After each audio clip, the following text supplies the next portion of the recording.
Hi, I'm Alison.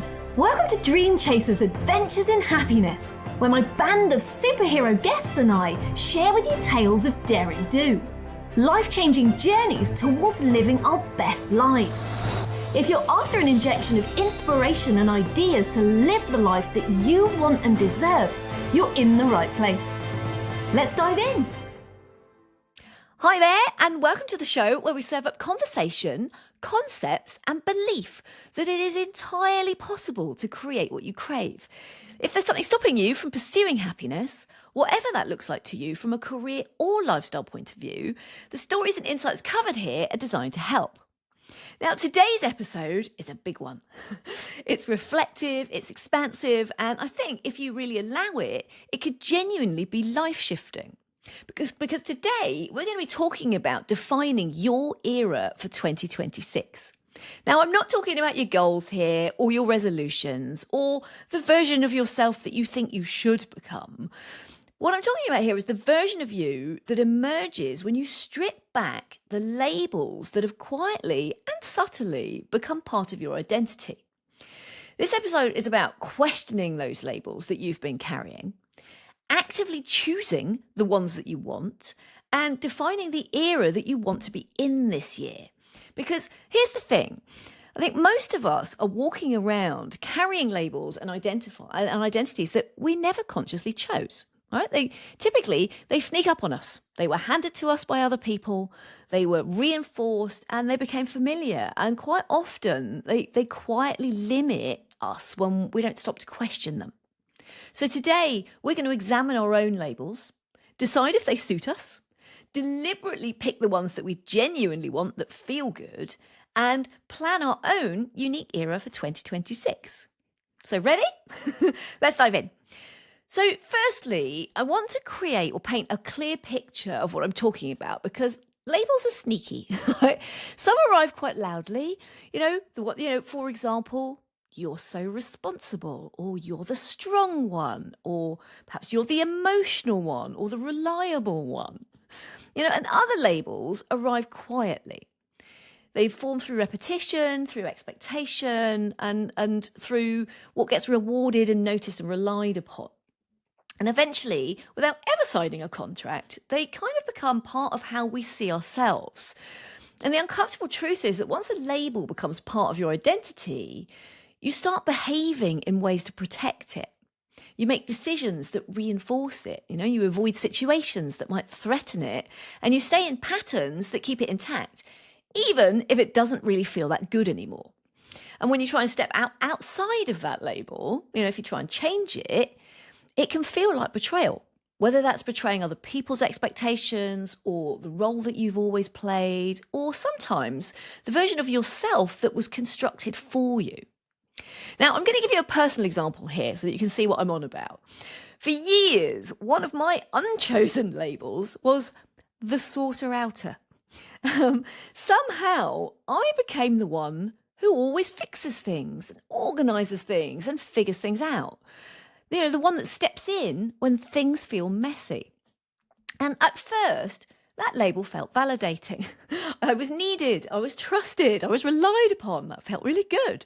But over time, it actually became quite heavy. And the truth is, I never really enjoyed that role. In fact, a lot of the time, I felt thoroughly annoyed about it, and it frustrated me and infuriated me. And, I'm not afraid to admit it caused me to act like a total martyr on occasion. But I believed it was who I was. And once I believed it, I kept behaving accordingly. So I kept showing up as the sorter outer. I kept reinforcing that label for me and everybody else, and I kept myself locked inside it. That was until one day a coach helped me realise that I hadn't actually chosen this label myself and that I didn't have to keep stepping into it. Now, she challenged me not to. And this idea came with relief and then real fear, but ultimately, with a bit of practice, total freedom. Now, it's not just other people who create our labels for us. Culture and media have a very big part to play in this too. You know, both of these whisper to us constantly about what success looks like and what beauty looks like and what happiness should look like or what a good life should look like. And if we're not careful, we internalize those standards without questioning them. We start measuring ourselves against external metrics, whether it's money, productivity, relationship status, appearance, or achievement. You know, when we don't meet those standards, we quietly make it mean something about our worth.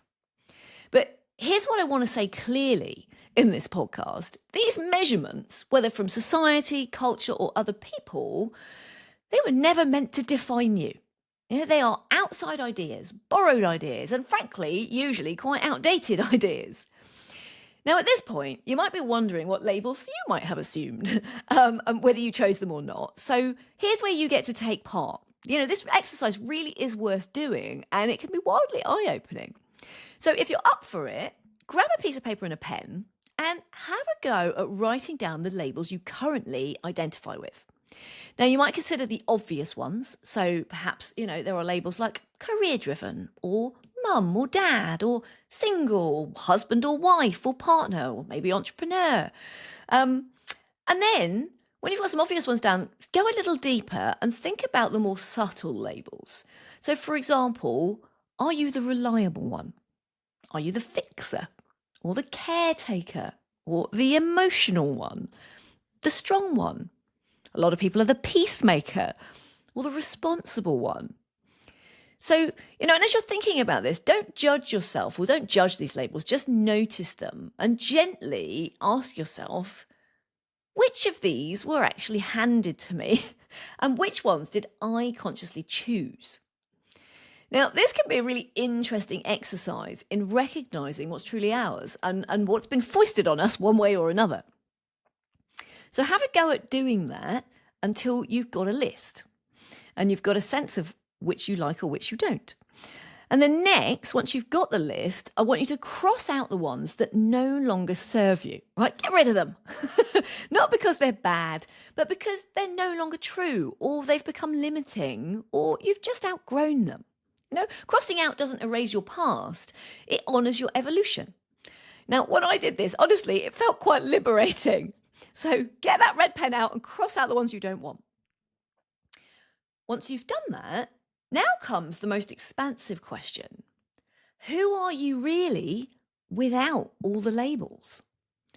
If you're simply being your authentic self, living in a way that aligns with who you truly are, rather than being a version of yourself that others have decided for you, what is true about you? If you were to let yourself be totally you, what does that look like? Now, some people can feel quite confronted with this question, and it can be quite hard, take quite a while to really think this thing through. But to help you here, you might consider personality adjectives or beliefs and principles that you hold, or, you know, your personal outlook on life. Ultimately, this is about pinpointing the unique identity markers that you want to own. Now, to help here, I'll give you a few of my own examples because this is what I absolutely choose to own. It's what I wrote down. So I am adventurous, bold, and joyful because genuinely that's who I am and how I feel about myself. I utterly believe life is a daring adventure or nothing at all. And I live by that. I value health and well-being, and I really absolutely want to remove age as a barrier. I'm spiritual. I am fully all in on the woo-woo, and I will happily hold my hands up and claim that. I make up and live by my own rules. This is something that I've had since I was a small child, as my school reports will attest. I absolutely believe that you get back what you put out. And that you find what you expect. And lastly, I'm a natural cheerleader. Can't help it. It's just in my DNA. Now, these aren't roles. They're identity markers that I wholeheartedly choose and want to own.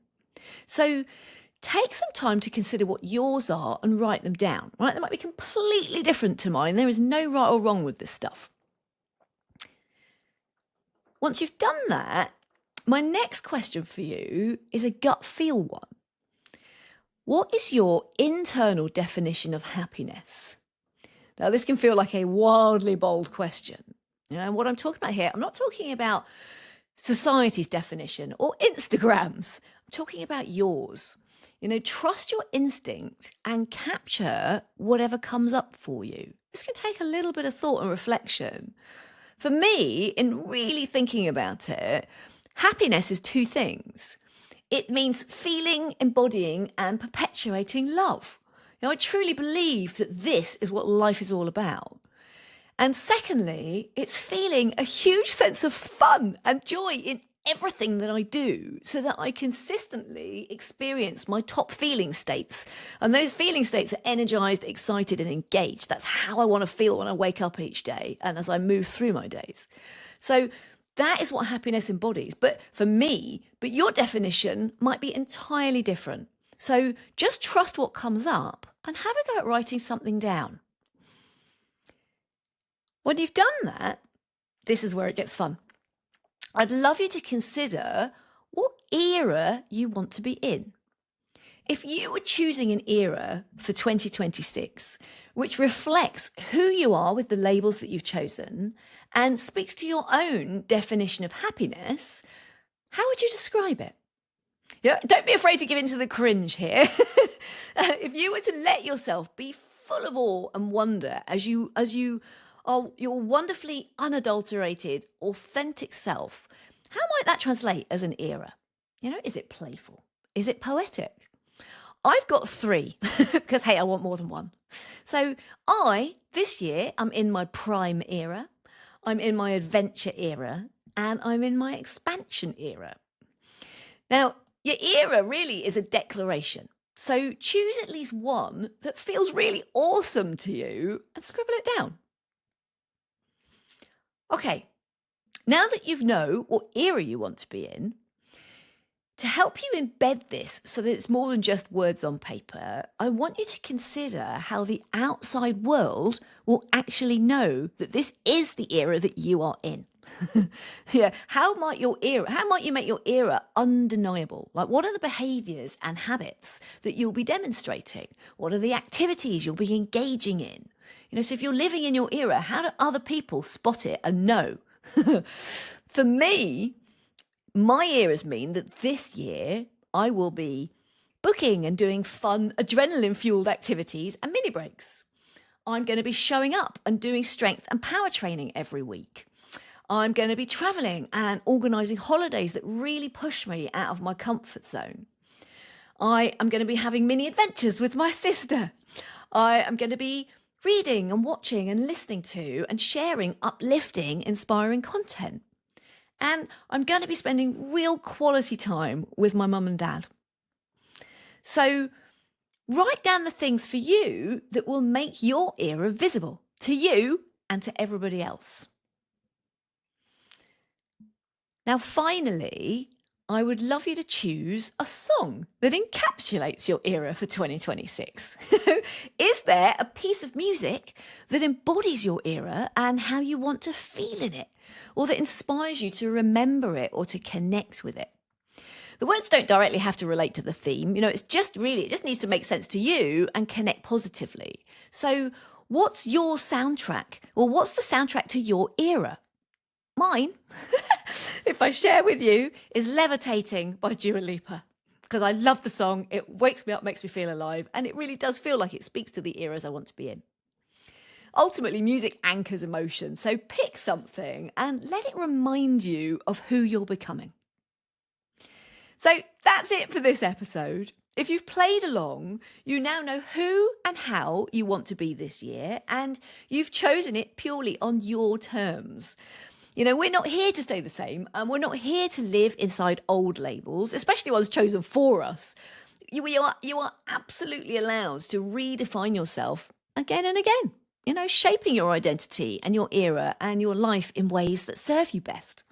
Freaking hallelujah to that. So if you know anyone who might value listening to this episode, Please do share it. And until next time, just know that I believe in you and in your ability to choose your own labels and live out the era that makes you most happy. So go do your thing. Thank you for listening today. I hope our time together has got you thinking about your own adventure in happiness. So please do get in touch. I'd love to hear more about your story. And why not join our Dream Chasers Unite community? There is nothing better than an adventure shared. Until next time, be brave and go create what you crave.